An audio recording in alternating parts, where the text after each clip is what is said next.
Gravity Falls episode 16. This episode's okay. I have a lot of nostalgia for this episode because I remember Disney Channel. I don't know if anyone remembers this episode.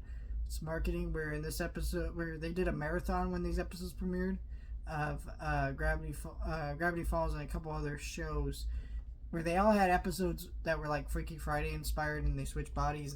This episode's about Dipper and Mabel switching bodies and via this carpet that they find this extra room and they're fighting over this extra room for Stan's attention.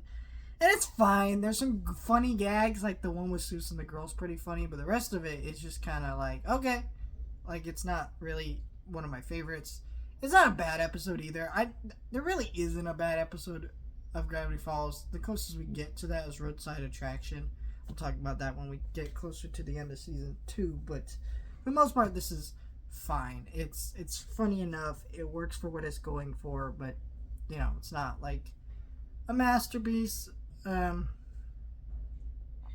yeah, I mean, I still really enjoyed this episode.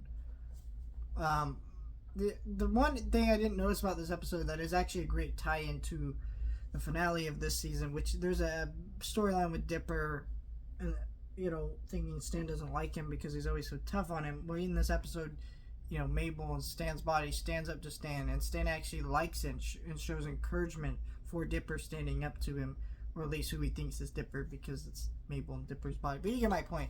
And that's actually a great foreshadowing to what would go down in season 1's finale, which I didn't even realize watching this. But also, it's really easy to take that scene as a joke just because everything going on that scene, man.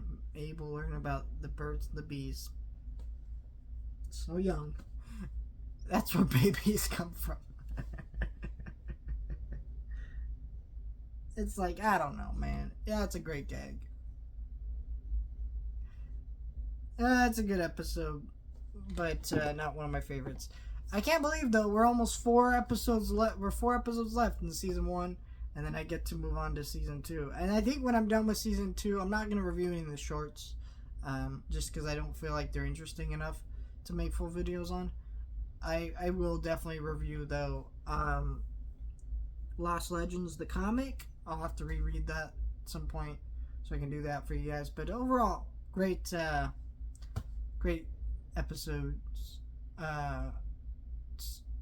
to talk about coming your way next week. I think the next 4 episodes are some of my favorites of the season, to be honest.